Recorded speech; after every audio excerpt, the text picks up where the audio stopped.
What's up, everyone? Today we're going to be solving Cambridge IGCSE Additional Mathematics Paper 1, Variant 1. And this is a part of the May-June 2023 series. Without further ado, let's start. So, question 1. It's basically complete the square, right? 5x squared minus 14x plus 8 in the complete the square form. So, first things first, you have to pluck out the 5 because the coefficient of x squared has to be 1 in order for you to complete the square, which is what I did, as you can see, because we have to complete this square right here. So once you pluck it out, you can start completing the square, taking out the 5, dividing this by 2, and using the sign. This sign belongs to this. This is divided by 2 to give this. And you take it out, you have to square this number, 7 over 5, to make 49 over 25, and write a negative. It's always going to be a negative for this sign right here. Then you expand it, multiply 5 into these two terms, and you'll get this, which is 5, x minus 7 over 5 squared, multiply by 5 minus 9 over 5, and that's the complete the square form. 3 marks. Easy. Hence, write down the coordinates of the stationary point. When they say hence, it means that you must refer to the results from the previous subproblem and use that as a working or a way to give your answer.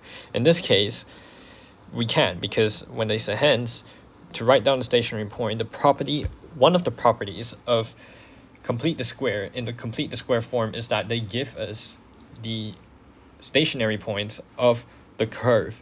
And how do you do it? It's basically just these 2 points right here, these 2 values. You look at this value and this value. So the stationary point, right? If you want to write out the stationary point, the y value, which is negative 9 over 5, this value will not change. However, the x coordinate, which is negative 7 over 5, you have to multiply this by negative 1. Basically, any value that is inside of this bracket square here, any value, you have to include the sign. You have to take this value and multiply by negative 1 for you to get the x coordinate of the stationary point. And when you multiply by negative 1, you would get 7 over 5 and negative 9 over 5 for the y coordinate. And so this is the answer, 7 over 5, with negative 9 over 5 as the y coordinate. All right, question C. On the axis below, sketch the graph of modulus of the quadratic and state the coordinates of the points where the graph meets the coordinate axis. Okay, so since this is a modulus, what does modulus mean? Modulus basically means any value in the graph that has a negative y value has to be flipped over into the positive y value.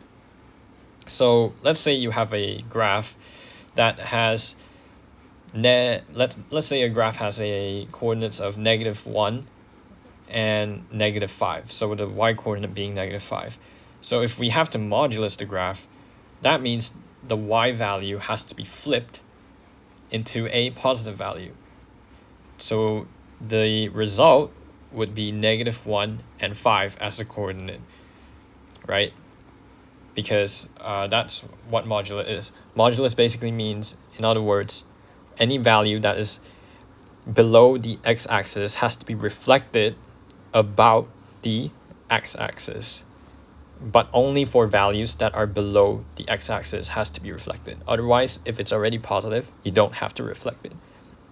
So if you don't know how to do that, the first thing to do is to just draw out the original equation for the quadratic. So 5x squared minus 14x plus 8. Ignore the modulus for now and flip it afterwards. So if you were to draw it, the quadratic normally, it would be like this, right? But after you flip it, any value below the x-axis has to be flipped, and the result would be this right here. So first, okay, now that that's done, we have to figure out the coordinates of the the coordinates of the points where the graph meets the coordinate axis, basically the x and y axis. But since we already found the stationary point, it's pretty easy to figure out that this would be the stationary point, right? Because it's already stated here that we have to find the stationary point. So all you need to do now is just to write back the stationary point here once you sketch out the graph.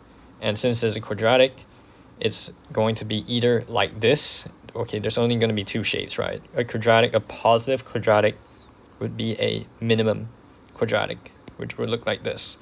A negative quadratic would look like this. This would be x squared, this would be negative x squared, right? So this would be a maximum, this would be a minimum. And since this is a positive 5x squared, that means it's going to look like this. And since it's below the x-axis, we flipped it up to look like that. So we look like this. All right? So that's the general shape. And we know the stationary point, which is, this right here. Oops. This right here. So you have to state that. So the only remaining thing now is to find the coordinates of the x-axis and the y-axis intersection points, which we can do by just stating or subbing x equals 0 and y equals 0 and find the x and y coordinates, which is what I did here. So when x is equal to 0, y becomes modulus 8, which is really easy, right? Because anything with x inside would just be 0, and anything multiplied by 0 would just be 0, which leaves only the term with no x, and that's 8. So modulus 8 is 8, and that's going to be the y-intercept. And for y equals 0, to get the x-intercept, you just need to factorize the equation, which is this right here, and you get the x-coordinate of 4 over 5 and 2. And yeah, those two are the intersection points. And you have to remember, you have to state the coordinates. So you have to write it here, this part right here. I would say it's safer to write this out rather than not. If you already wrote it here, like, the intersection points here,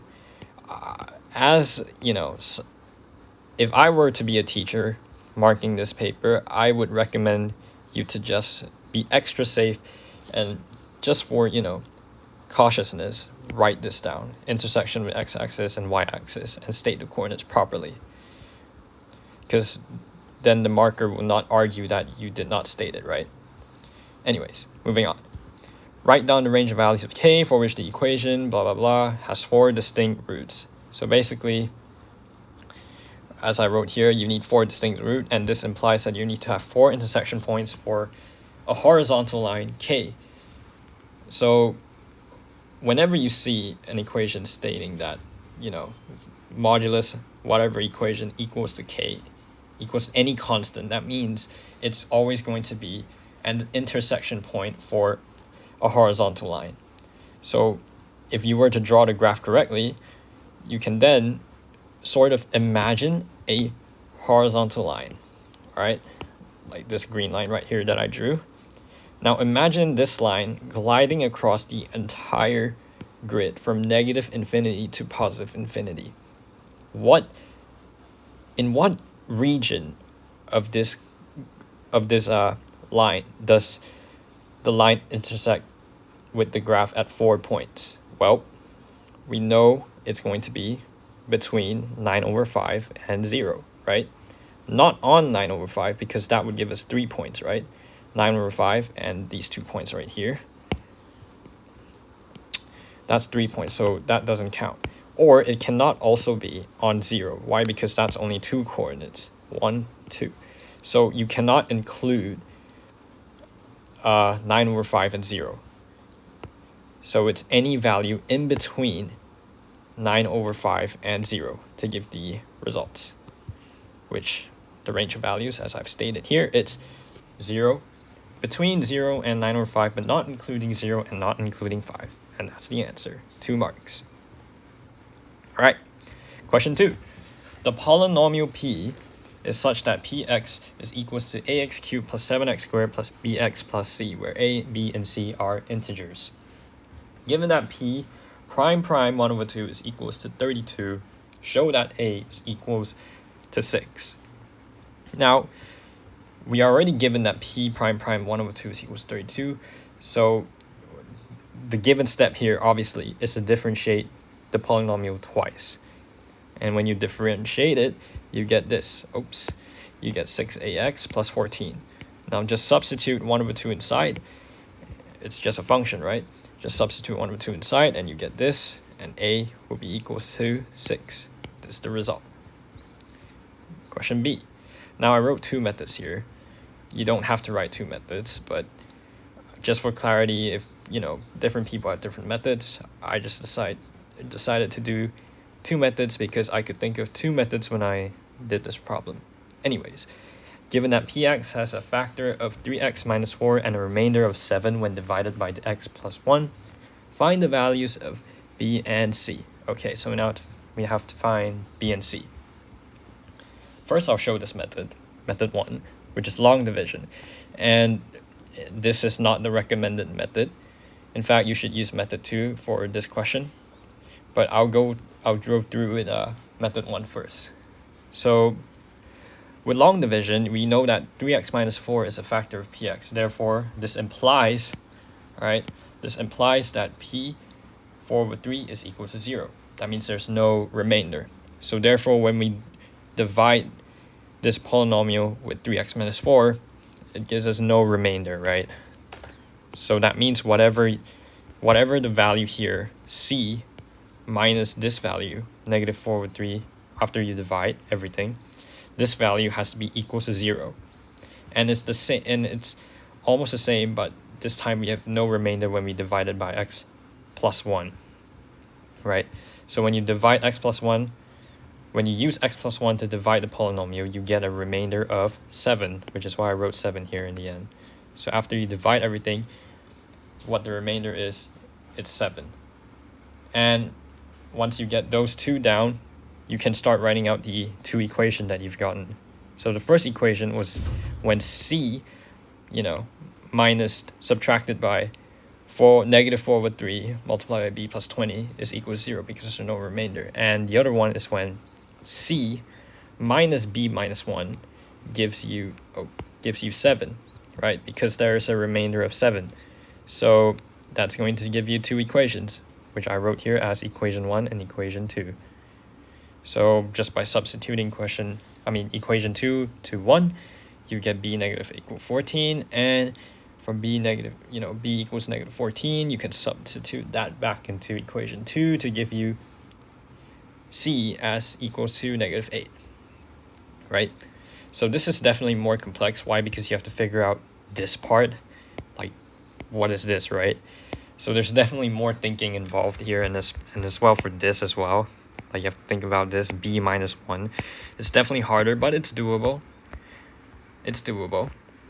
But this would not be my recommended method. My choice would, if I were to be a student, I would use factorization, because this would be way more efficient. We don't have to do any division at all, and as you can see, it's way easier to figure it out than having to figure out what the quotient has to be in order to divide the value. So anyways, moving on. We know that 3x minus 4 is a factor of px. So again, this implies that p bracket 4 over 3 is equal to 0. So when you substitute 4 over 3 into the polynomial, what do you get? It's 0, right? So when you substitute it, you get one equation, which is this 3c equals negative 4b minus 80, which is the same equation that I wrote here. So we got one equation. Now the second equation you get is when x plus 1, when you divide by x plus 1, you get a remainder of 7. So p negative 1 gives you 7. So substitute negative 1 inside, and you get a remainder of 7. So you write 7 outside, and you get this equation, c equals 6 plus b, which is the same equation as this right here. Which is the same equation as this. And it will be the same step afterwards, sub 2 to 1, blah, blah, blah, and you get b equal negative 14, and c equals negative 8. Now, it's important to note that you only need to know one of the methods to solve, but if you're aiming to get good grades or high marks or even the top in the world certificate, you have to learn both. Why? Because you get to check your answer. When you know multiple methods to solve a paper, it's really important that you can do at least 2 methods in an exam so that you can double check your answer to make sure that it's correct. So the first, you should use method 2 first in this case. And if you have the time, use method 1 to double check your answer once you're done. And once you finish the whole paper and you have enough time to use method 1 to solve the question again. All right? You should learn both, but I would recommend you to learn at least one if you're not aiming for high marks. All right. Anyways, for C, write px in the form of 3x minus 4qx, where qx is a quadratic factor. This also has 2 methods that I could think of when I did this problem. So again, the first method is long division, which I would say this is the more recommended approach in this case. Guessing this method is really special. It's a method I use not frequent because it's kind of hard to do some mental calculations sometimes, but I'll get to that method afterwards. We'll do it method 1 first, which is very straightforward. Just do long division, and when you divide it, this is qx, right? And this would be the result. I think this is really straightforward. I don't think there's much explanation needed. Just divide it and you can factorize it in this form. The real point that I want to mention here is method 2, which is guessing. So how do you do this method? It's pretty complicated, but I'll try my best to break it down for you. So I wrote here step 1. Px is equals to the polynomial, right? And we know that 3x minus 4 is a factor. Therefore, qx is going to be a quadratic factor. That's what we know, right? So if we pluck out 3x minus 4 to be one of the factors, then that means the quadratic has to be whatever qx is multiplied by 3x minus 4 must be equals to px, because that's what factorizing means. You're just breaking it down into a simpler form, but when you multiply it back in, you get back the original polynomial, which is px in this case. So when you pluck out 3x minus 4 already, whatever you multiply 3x minus 4 by into qx, in this case, this quadratic right here, it has to be equivalent to px. So when we see 3x here, and we know a quadratic must always be in the form of ax squared plus bx plus c, where a, b, and c can be any, where a, b, and c can be any real numbers. So when we pluck out the 3x minus 4, we can think of it like this. We can immediately figure out what is going to be the coefficient of x squared and the coefficient of x to the power of 0 immediately when we multiply. Why? Because, again, like I mentioned, anything multiplied by 3x minus 4, the qx multiplied 3x minus 4 must be equals to px. So we know that the coefficient of x cubed is 6 for px. So, and we already plucked out a 3x right here. So anything multiplied by, whatever multiplies by the coefficient of x squared here, has to be equals to 6. So in this case, 3 multiplied by 2, as I've circled in purple, gives you 6, right? So that's going to be the coefficient of x squared. And the same goes for the coefficient of x to the power of 0. We are given that the coefficient is -8, right? So when you multiply -4 by what value, what multiplied by -4 gives you -8? Well, that's 2. So that means the coefficient of x to the power of 0 is going to be 2, because -4 multiplied by 2 gives you -8. And that's how you do it for the coefficient of x squared and also x to the power of 0. Now the complicated part is this right here, k. This is the part where I say it's a bit tricky, because you have to figure out in a more intuitive way. So, which is why I wrote it here. Step 2, find k. The coefficient we know. Okay, so how do you do step 2, which is to find k? Well, we know two details, right? We know that the coefficient of x squared is 7, right? 7. So it's the same principle applies here. We need to figure out what value multiplied by what value gives us 7 for the coefficient of x squared. But we have to notice that, as you can see in this quadratic right here, 3x multiplied by k gives us a coefficient of x squared. And at the same time, -4 multiplied by 2 in this case, which is a coefficient of which is x squared, also gives us another value that sums up to 7. I hope it's not too complicating, but because this is my method, I don't know whether teachers would teach this, but as a student, when I did IGCSE, this is one of the methods I would use to check my answer. And yeah, this was how I figured out the best way to explain it to you guys. So I really hope this helps. But yeah, 7, so we know that the coefficient of x squared is 7, right? So as I mentioned, we know that this is x squared, right? So whatever value you multiplied here in this quadratic must give you x squared. What gives you x squared here? 3 multiplied, well, we know there's an x here and there's an x here. So these two terms multiply each other gives an x squared. And at the same time, -4, this and this also gives us an x squared. So we have to add these two multiplications together, which is going to be 3k minus 4 times 2, which is 2k minus 8, and gives us k equal 5. So we know that this value is k equal 5.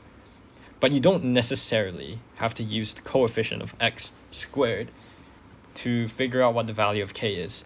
You can also use the coefficient of x. In this case, it's -14.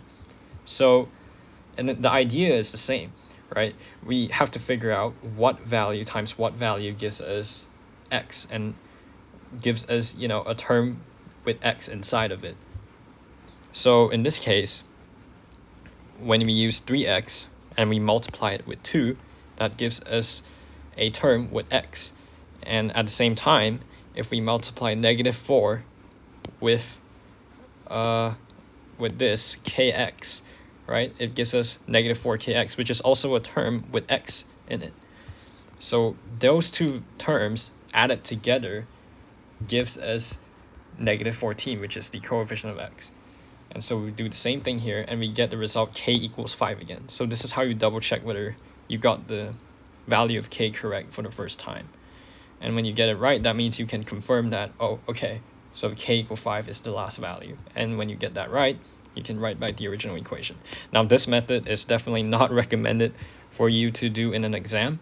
This is just a method for you to use to check your answer. Basically, it's for students wanting to achieve full marks or get good grades. It's just a different method. All right, finally, hence write px as a product of linear factors with integer coefficients. Well, this is really straightforward. Just factorize this quadratic right here that we found, and 2x plus 1, x plus 2 is the factor. Now, if you cannot, here's a tip. If you cannot factorize it, that means somewhere in the problem, in your subproblem, you did something wrong. So you have to redo and check your answer again. And since they say hence here, that means you have to use the value that you found here in C. Otherwise, you won't get this mark as well. You are forced to use the value that you found from QX here. Otherwise, you're not going to get a mark. Okay, question 3. The points A and B have coordinates 2, 5, and 10, -15 respectively. The point P lies on the perpendicular bisector of the line AB. The y-coordinate of P is -9. Find the x-coordinate of P. So I define, L be the perpendicular bisector of the line AB. So, okay, before I get into that, I wrote a sketch here. So imagine this as being AB. What we need to find is the line L, right? This is the line L. and P lies somewhere here from the sketch. So this is what we have to find. We have to find the equation of L and substitute the y coordinate, which is -9, the y coordinate of P, which is -9, into the equation of L to get the x coordinate of P. And so how do you find the equation of a perpendicular bisector? First, you have to find the midpoint, which I named C. So when you find the midpoint, it's 6, -5. And also, you need to find the gradient, right? The gradient of AB would be -2.5. Now, it's important to note that the perpendicular bisector has a gradient that is 90 degrees against rotated. I would say this. The gradient of the line L is rotated by 90 degrees. So you have to multiply the value by the formula here. -2.5 multiplied by ml equals -1. This is a formula for you to find the gradient of any line's perpendicular bisector, right? It's in the form of MA multiplied MB equals to -1, where MA is the gradient of your initial line, and MB is the gradient of your perpendicular bisector of the line that you found initially. So that's what I did, and you get 2/5. So once you got everything down, you know what the equation of L is. So this is the equation. This is one way to write the straight line equation. You can obviously write it in the form of y equals mx plus c. Nothing wrong with that. I just could not be bothered to arrange the equation. If you're wondering how I got this, it's pretty much another way to write the equation of L, which is to just write it as y minus my y minus the coordinates of the point on the line, which is any line. I would say, like, let me write it as y1 maybe, minus y1 equals to m, which is the gradient, and x minus x1, where x1 and y1 are any point that lies on that line. This is another way to write the straight line equation. Instead of writing it in the form of y equal mx plus c, which everyone knows of, this is another way to write the straight line equation. So y1 and x1 being any coordinates on the straight line. That's another way to write the equation. And m is obviously the gradient. So once we get the equation of L, all we need to do left is just substitute the value of -9 to get the x coordinate of P, which in this case I found to be -4. Easy. All right. Now the point R is the reflection of P in the line AB. Find the coordinates of R. When they say that a point R is the reflection of P in the line AB, that means that R is reflected, or P, or P is reflected about the midpoint AB to give R. Or also, you can also think of reflected about the line AB to give R. So in other words, the midpoint of RP is also the midpoint of AB. That's what it means. That is what it implies. When you draw it from a sketch, you can see clearly that the midpoint of RP is the midpoint of AB. So this is how you do it. Once you figure that out, it's pretty easy. So you just substitute into the equation. I let xr and yr be the x and y coordinates of R. You solve them both together and you get xr equals 16 and yr equals -1. So r is equals to 16, -1. All right, question 4. Question 4 is a physics question. The diagram shows the velocity time graph for a particle traveling in a straight line with velocity v ms at time t seconds. When t equals 30, the velocity of the particle is v. The particle travels 800 meters in 45 seconds. So this is a v to t graph. What this means is that there are two properties that you can get from this. First of all, in the v to t graph, the area under the v to t graph is the distance traveled, and the gradient of the v to t graph, all right, is the acceleration. So that's the two properties that you can get out of a v to t graph. So when they ask you to find the value of v, and we are given that the total distance traveled is 800 meters, we can sum up the entire area of this graph to make it as an equation to find v, which is what I did. So distance equals the speed multiplied by time. That's the general equation. And we figured out the property, which is the distance is the area under the graph. So when you find the area under the graph, this would be the total equation. So let me just zoom out. So the highlighted points that I made references the color that I highlighted as this particular area that I calculated. So the green part goes to this, the red part goes to this, purple goes to this, light blue goes to this. I broke it out into 4 parts. So this is a trapezium, a square, this is a square, a triangle, and another big triangle. So when you break it down, you get this equation. Multiply everything, and you get v equals to 48 meters per second. So this is pretty straightforward, only 2 marks. I can see why. Find the acceleration of the particle. Now question B, find the acceleration of the particle when t equals to 35. Okay, so again, acceleration is the gradient of a velocity time graph, and we want to find the acceleration of the particle at t equals to 35. So as you can see here, at t equals to 35, the velocity time graph is a straight line. So that means for any point in this line here, the acceleration is constant, right? Because the gradient is constant. So all we need to do is just find the gradient of the v to t graph from this point to this point, right? Or basically any 2 points in the line from this region. Any 2 points from the line that I circled, then that gives us the acceleration. And we know what this value is, and we know what this value is. So that's what we are going to use to find our acceleration. So I wrote here, a equals the acceleration. Actually, let me write this. To make it more proper, I should write let a equals acceleration, dv dt, and gradient of, this is the most official way to write it, right? dv dt, the gradient of a velocity time graph.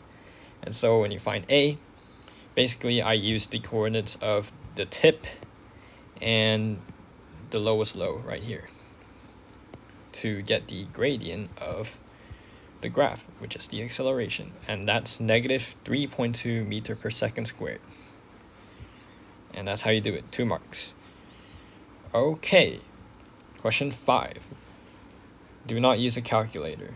Okay, you are given that cost 120. Okay, so a bunch of details here, and you are given a triangle. AB equals to this, BC equals to this, and angle ABC equals 120 degrees. Find AC, giving your answer in the form of A root B, where A and B are integers greater than 1.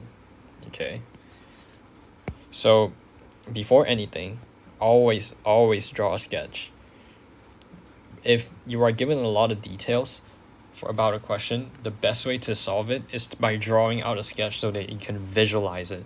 It's really hard to mentally visualize a problem when you are given so many details. So the best way to do it is to draw a sketch out, and then you can visualize it much better. So when you draw everything out, this is going to be a sketch, and you need to find AC, which is this right here, this line right here. And immediately you have to know that when you have 2 lengths and 1 angle, the first thing that needs to come up in your mind is that, oh, it's cosine rule. So that's what we have to do, because with cosine rule, it makes use of the 2 lengths and also the angle. So that's what I did. And when you use cosine rule, it's pretty straightforward. So when you solve everything, you open it up, because you cannot use a calculator. If you immediately write what the value of 5 root 3 squared minus 6 squared is, and what 5 root 3 plus 6 squared is, that's obviously going to tell the markers that you're using a calculator. So you have to physically open up every single term and then simplify this whole thing into 2 to 2 plus 39, or I mean, you could straight away write it as the final result if you're good at mental maths, but I had to split it up like this, easier for me to break it down. And then when you add it up together, you get 261, and your square root 261, notice that it's actually equals to 9 times 29, so you can break it up even further to make it root 9 multiplied by root 29, and root 9 is 3, so it's 3 root 29, and that's AC. And that also implies, and that also follows the idea over here, right? A and B are integers greater than 1, which they are, so you can be quite confident that you're correct. Okay, question B. You are given more details on angles because you cannot use a calculator, and you are given another triangle, PQR, with a lot of details again. So best thing to do, draw it out. And when you draw it out, you get this over here in my sketch. This time we're given the area of the triangle, and we're given a length and an angle. So there are many ways to calculate the area of a triangle, right? One of the ways is 1/2 base times height, the most common one.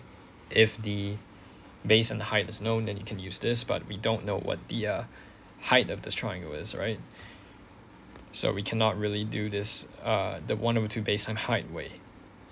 But what we can use is the 1/2 AB sine C way, right? There's two formulas, 1/2 AB sine C, and that's going to be the formula that I'm going to use to solve this problem. So the area of triangle PQR is 1/2 PQ times QR times the angle of PQR, which gives us the area of the triangle. So again, it's just another equation. Simplify the equation, use the value sine 30 equals 1/2 that's given to you, and substitute that value inside, multiply by everything, clean it up, and you should get QR. QR equals to this thing right here, 2 plus root 5 over 3 plus 2 root 5. So, but they want it to be in the form of C plus D root 5. That means we have to multiply its conjugate to simplify it even further. And when everything is done, you should get 4 root 5. So there's not really much complex thinking here. It's pretty straightforward. Once you figure out the formula, all you need to do is make sure that you do not do any mistakes in between, and you should be good. Okay, question 6. Now this is a show question. So show that cotangent theta plus tan theta over secant theta equals to cosecant theta. I like to start from left-hand side, the left-hand side being here, but sometimes it's better to start on the right-hand side. It depends. You can start on both, any side will do, but for this case, it's easier to start on the left-hand side. Sometimes if you're stuck on the left-hand side, you could try attempting it on the right-hand side, because that can also, if proven correctly, give you the same correct answer as the other side as well. But in this case, I did it on the left-hand side. So when you open it up, cotangent theta is cos theta over sine theta, and tangent theta is sine theta over cos theta. Secant theta is 1 over cos theta. So that equals to cos theta multiplied by the cotangent and tan theta, which is these two. Multiply that in, you get this right here. And obviously, they don't have the same denominator, which is right now it's 1, so I have to multiply by sine, up and down. It's the same thing. This is just I just multiply sine theta, and you get this right here when you add it together. And using an identity, cos squared theta plus sine squared theta equals to 1, you can write it like this, and 1 over sine theta is obviously cosecant theta, and so that's the right hand side, and it's proven. So that's how you do it. 4 marks. Question B. Hence, solve the equation.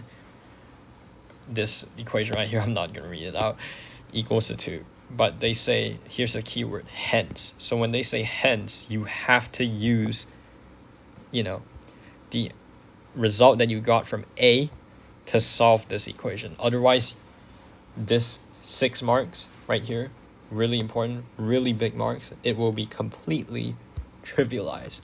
6 marks gone if you do not use heads. So please use the result that you got from A.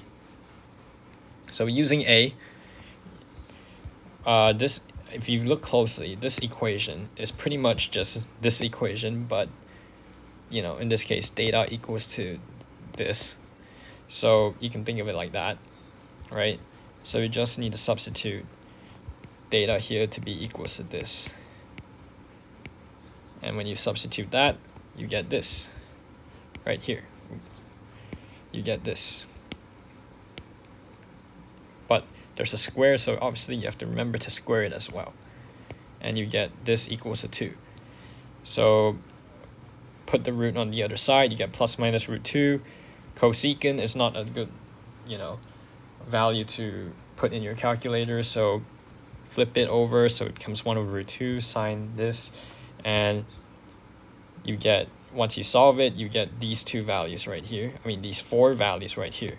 Now, if you type in your calculator and you put it into, 1 over root 2, and you put 1 over root 2 inside the sign like this, you are going to get, plus minus, you're going to get the, you're going to get, you're going to get plus minus 45 degrees, right?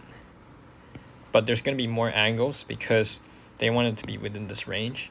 So you have to figure out the other ranges as well. So how do you do that? One way to do it is to visualize the graph of sine. Let's not imagine sine, this over 3. Let's imagine it as being sine theta instead. So for a graph of sine theta, it looks like this, right?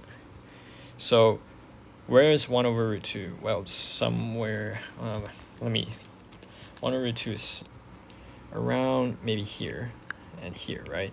1 over root 2. And negative 1 over root 2 would be somewhere around here. So we know that there's going to be 4 values in sine theta from this to 360 degrees, right? So we found our first value to be at plus minus 45 degrees, or the first one being at 45 degrees. So the other value has to be at 100. This is 180 over here. So it has to be 180 minus 45 degrees, which in this case would be 135 degrees. So that's how you do it for the positive 45 degree. How do you do it for the negative? Well, it's the other way around. So I guess you can draw it like this. My drawing is really bad. Oh god, let me redraw this. It look like this. Alright, it's still sine theta, just on the negative side. So this will be negative 360 degrees. Oops. So we found one of them to be negative 45 degrees. And we know this is negative 180. So the idea is pretty much the same, right? This is 1 over root 2 over here.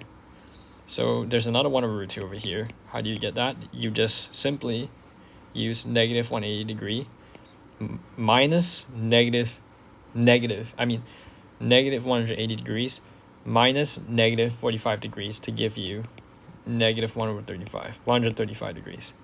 And so that's how you get all the equations for in one cycle of the sine theta graph. In one cycle, right? In one cycle. So these are the 4 values, and when you multiply by 3, you get this. You could go for more cycles, plus minus more. This next cycle will just be 45 plus 360, and this plus 360 minus 360 as well. And that's the cycle that's going to keep repeating. But any more than that, multiply by 3 would give you a range that is way beyond this right here. So there's no point in getting it more. But if you're not sure, you can always, do what I just said just now, just to double check whether you're out of range. So the next biggest value is going to be what? 45 plus 360, which is going to be 405. If you put 405, sine 405 inside of your calculator, you get the same value, which is 1 over root 2. And multiplied 405 by 3, that's obviously way beyond 540. So there's no need to check in the positive side. And for the negative side, it's the same thing as well. Negative 45 minus 360 is negative 405. Multiplied by 3, that's way beyond negative 540. So there's no need to progress further and beyond from those range. So these four will be the answer. Plus minus 135 and plus minus 405. All right, question 7. Some permutation and combinations. A team of 8 people is to be chosen from a group of 15 people. Find the number of different teams that can be chosen. Okay, so this is obviously a combination question. So you have to do 15C8, right? Because you have 15 people, you have 8 people that have to be chosen. So you do 15C8. And the reason why it's not permutation is because the order does not matter. If there's 3 people, like, I don't know, Sam, John, and Katie, if 2 of them have to be chosen, it doesn't matter who comes first, right? Like, if John is chosen and Katie is chosen, then it should be 3C2, right? If 3 people are given and 2 of them have to be chosen, it's just 3C2, because why? The order does not matter. No one has to come first, no one has to come second. So just use combinations. Permutation is only used when the order matters. In this case, it does not. You're just picking people to be in a group. All right. So section 2, find the number of different teams that can be chosen if the group of 15 people contain a family of 4 people who must be kept together. So there's 2 scenarios. One scenario it being if the family is chosen, and another scenario is when the family is not chosen. So when the family is chosen, and that family has 4 people, that means the remaining people is going to be 11, right? If there are 15 people, and if one of the family member has chosen, that means all other members have to be chosen as well. So 4 of them are already included. So you have to subtract 15 by 4 to give the remaining 11 people a chance to be chosen. So if the family is chosen, it's going to be 11C4 because there are only 11 people remaining and there are only 4 available spaces remaining.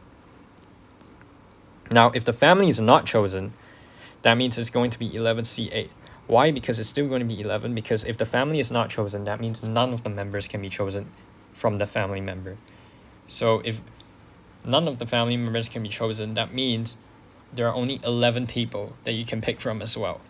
But this time, since they're not chosen, you're going to have 8 available spaces.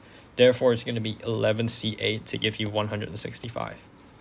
And so that's the total number combination. You just need to add these 2 together, and you have 495. And that's the number of teams. All right, section B. Given that, okay, you're given this equation right here, n plus 9 multiply np10, blah, blah, blah, n squared plus 243 times n minus 1, p9, find the value of n. So it's just an equation. All you need to do for this, it's really straightforward. Just open up the permutation. So when you open it up, clean it up, you get n equals 27. If you don't know the equation of permutation, for any NPR, the equation would be n factorial over n minus r factorial. Right, that's the equation. And if you have to open it up, as you can see here, if you open it up, you get n minus 9 from n minus 10. And from here also, you get n minus 1 minus 9, which is n minus 10, you get from n minus 9. So what the property is that when you open it up, NPR equals n factorial, n minus r factorial, you will get any value from n, multiply n minus 1, n minus 2, and the remaining will just be what? N minus r. Oops. N minus r plus 1. Right? So that's going to be the remaining values that you are left with after you simplify and cancel all the other terms. So it's n multiply n minus 1, multiply n minus 2, until n minus r plus 1 terms left. So after you know that principle, you just cancel this whole line here, and what you're left with is just this. And that's pretty easy to solve, right? Because it's just a single term, and at n equal to 27. So that's the answer. All right? Easy. Moving on, question 8.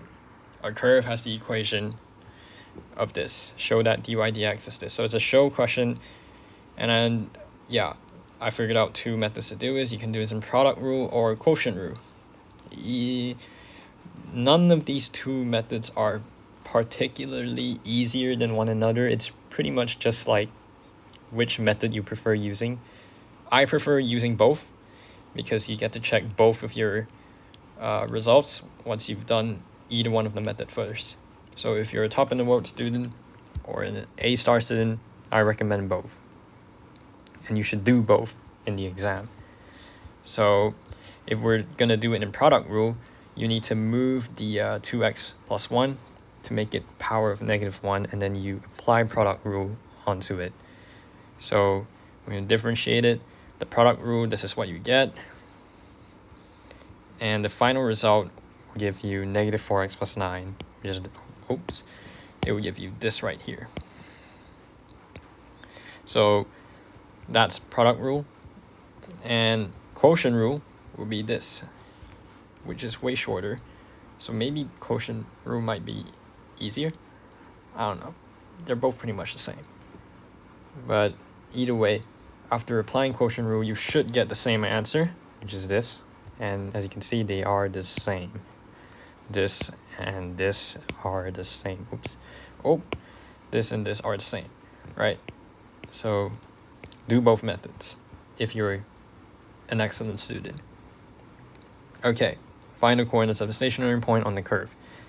To find the coordinates of stationary point, that means at the stationary point, dy dx is equal to 0. In other words, at any stationary point of a curve, the gradient will be 0. So apply that principle to what value you have calculated from dy dx from a, apply that equal to 0, and you get x equals 9/4.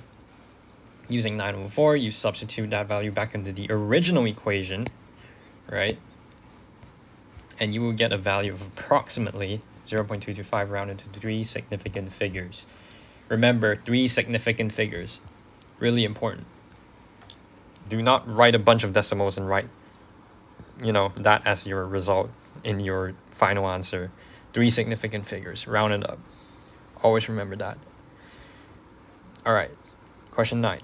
The first 3 terms of an arithmetic progression are these, where q is a positive constant. Find the sum first. The sum to the n terms of this progression is this. Find the value of n.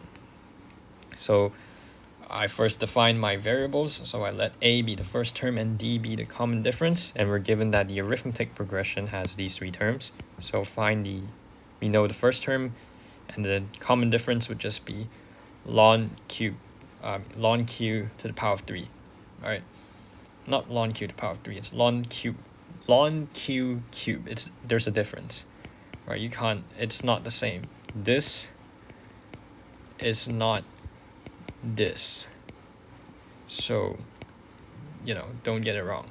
In this case, this is this, and they're not the same. Okay, so we are given that the sum of the n terms of this progression is this. So first sum of the n terms, which is this right here, is equals to this. Now the sum of the formula for AP, or arithmetic progression, is 1/2n 2a plus n minus 1d. I just decided to write this here because it's more formal, but it's not really necessary for you to write it. Technically you just write this part, then it will be fine. So again, this is just an equation that you plug in. Substitute a and d into this equation, and you get this. So this is what it simplifies to. When you simplify everything, you should get a quadratic with this right here. And you can factorize it. Amazingly, you can factorize it. But the thing is here, the problem is now you have 2 terms, which is -170/3 and 57. But you have to know that n for any series n must be a positive integer. So n must be 57. First of all, it must be an integer. This is a fraction. And this is obviously not true, right? Because why? They say the sum to n terms, right? You can't have the sum to the negative 170/3 term. What's that? Or you can't have the sum to the negative 2 terms. What is that, right? It has to be the sum to, the first term, the sum to 1 term, the sum to 2 terms, 3 terms, 4 terms. You can't be negative. It can't be a fraction. So it must be a positive integer, right? So yeah, question B. The first 3 terms of a geometric progression are these 3 values right here, where p is a positive integer. Okay, p is a positive integer. Keep note of that. Find the nth term of the progression, giving your answer in the form of this. Okay. Again, define your variables at the start. Let a be the first term, r be the common ratio. We're given that the GP, geometric progression are these 3 values. So find the first term, find the common ratio. I mean, in this case, first term is not really needed. I just defined it because it feels more proper. So the main part is here, r. So you get this, which is p to the power of negative 2x, which is the common ratio. So we are given that the nth term is, we are given that the, what's this? Yeah, so we are given the nth term is going to be this right here, right? The nth term of any series of a geometric progression is going to be ar to the power of n minus 1, right? That's the formula for geometric progression, which I wrote here. So all you need to do now is just substitute the values that you've gotten. And in this case, it would be this and here, this as a and this as r, right? Substitute, clean it up, multiply n minus 1 inside of this, and you get this right here. Then you multiply with p, so that means it has to be this plus this minus this, right? So you get 5x minus 2nx. You can simplify and take the x out, and you get this. So this is the answer. 3 marks. All right. The first 3 terms of a different geometric progression are this. A different geometric progression. So this one is the problem that might be a little bit complicated. I would say this is the hardest problem of them all, but then again, it's not that hard once you draw it out and visualize it. But I would say this is the toughest question out of the whole paper. But anyways, it's not that tough once you figure it out. Let a be the first term and r be the common ratio. GP is this. We are given the geometric progression, right? So I just wrote out the terms, and I define my terms. And I first find a, and then I find what the common ratio is. So for any geometric progression to have the sum to infinity, the property of the common ratio is that this must apply, right? Modulus of r must be less than 1, or in other words, r must be in between -1 and 1, not including -1 and not including 1. So we know that r in this case is what? 4 over 3 cos squared 3 theta. So substitute this inside, and this will be a value between -1 and 1. Move the 4 over 3 over on both sides, and you get this. And we know that, this is a cos squared 3 theta, right? Cos squared 3 theta. First of all, any value, all right, any value squared will always be at least greater than or equals to 0, right? Any number squared will always be positive or 0. So we know immediately that cos squared 3 theta must be greater than or equals to 0 and in between 1, right? Why? Because the amplitude, which is this area here, right, this constant here is a 1, right? So the maximum amplitude of this graph is going to be 1. So cos squared 3 theta will only be within this range. It's not going to reach negative. So this is the entire range of this cos squared 3 theta graph. So this implies that since we only want values in between negative, in this case, -3/4 to 3/4, this implies that the only valid range is between 0 to 3/4, right? because the proper range, the whole range of cos squared 3 theta is this right here, 0 to 1, and including these two values. And we know that we want values between -3/4 and 3/4. So the only proper valid range that we need is just between 0 to 3/4. Right? So you can draw a number line to visualize it. So we know that 0 and 1 is the full range. And we know that this is not drawn to scale. We know that this is the range that we want, but this is the full range that we have. You know, this is the range that we want. So in other words, this is the range that we want. So not including 3/4, including 0. So this is the range that we want, right?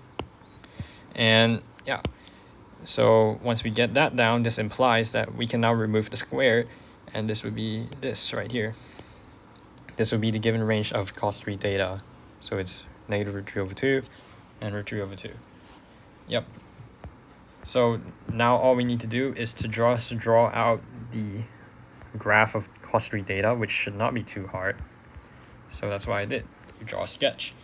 So when you draw it out, label all your points, and you get, you know, since this is a 3 theta graph, it has a period of 3, it's going to be so it's going to be, what's this, 120 degrees, right? That's the whole range, or the domain of one cycle of the cos graph. So you can split up into further sections. So this would be pi/2, pi/3, and pi/6, and that's going to be the this point will be -1, this point will reference 0, this point will reference 0, and obviously this point will reference 0 degrees, which is 0 pi, or wait, no, just 0 references to 1, right? So okay, now here's the main point. Now we know that from the question, we know that we want theta to be in the range of 0 to pi/3. So that's the first condition that we want. The second condition, which we found out, is that we want cos 3 theta to be in between, right here, -√3/2 and √3/2. So if we want it to be in between pi/3, it has to be, you know, this in this direction, and obviously until 0, right? So we know it's going to be in this range, which is the half cycle of this graph. And the next thing we want to know is that it has to be between √3/2 and -√3/2. So it has to be somewhere like, I don't know, maybe here and here. Well, I mean, I already drew it out as a number line. I mean, I already drew out as a line here. So you know it's going to be in between here. But we don't ignore this pi/18 and 5 pi/18 first. But we don't know what the domain is yet. But we know that it's going to be somewhere in between the two blue crosses that I drew. So what we need to figure out is that we can do it like this. Assume that cos 3 theta is equal to plus minus √3/2. Then we solve it and we get this two theta values here. And so when we solve it, we get pi/18 and 5 pi/18. And these two values suffice this condition right here, which is the condition 1 that we that the question asked. So these two domains, or these two theta values, are valid. Therefore, this will be our answer. So it's going to be pi/18 and 5 pi/18 to give us the final answer. So this might be a little bit confusing, but I drew it out in a way that I hope that people can understand. So maybe just stare at my working long enough and you'll probably get it. All right, question 10, final question. So we're given this equation and we have to find dy dx. So this is obviously product rule. So apply product rule, and what you will get is this equation, right? Really straightforward. Just do some differentiation. Do not differentiate wrongly, and you should get the answer. All right, dy dx. So hence, find the integration of this. At first you might be thinking, what the heck is this? But here's the thing, you have a hence, so this is a tip. That means you have to use whatever result you did or created on A and use that result to find this integral right here. So again, I used A. So using A, well, we already differentiated this, right? So if we integrated this back, integrated dy dx back, we would just get this original equation, right? With a plus c. So that's the theory that I'm gonna apply. And so when you integrate dy dx, which is this whole thing, you get back the original equation plus k, a constant, right? So this implies that we can break it up even further, because why? You know, this thing is one term, and this thing is another term. So you can multiply this into this one, and also multiply this into this whole thing right here, and into this thing right here. This might get a bit less messy, so let me erase it. And when you separate it out, you get this right here, this whole line, plus k. And you again just do some rearrangements, and you get this minus. Now you move this over here, right? And then you integrate this, and it expands into this. And you have obviously still have 6 here, so you have to remember to move the 6 over, because this thing right here is this equation already. So the only thing left is to remove the 6. So divide 6 on both sides, and you'll get this answer right here. Now, I wrote this as c because you could write it as k over 2, technically, this c. But again, it's a constant, and we don't know what that constant is. And a constant divided by any constant is still going to be a constant. Therefore, we can just write k over 2 as another constant, which I named c, where c is just k over 6, right? So yeah, you could write k over 6. There's nothing wrong with it, because k over 6 is just a constant. So yeah, there's nothing wrong. And yeah, that's the whole paper. Wow. All right, well done if you made it to this video, made it all the way through this video. And this is my very first paper that I've done, and I plan on doing more of these in the future. So I would really appreciate it if people watching it here could like and subscribe to this video to show your support, because I would really appreciate it. But yeah, that's it for this whole paper. Thank you for watching. Thank you for your time, and have a good day.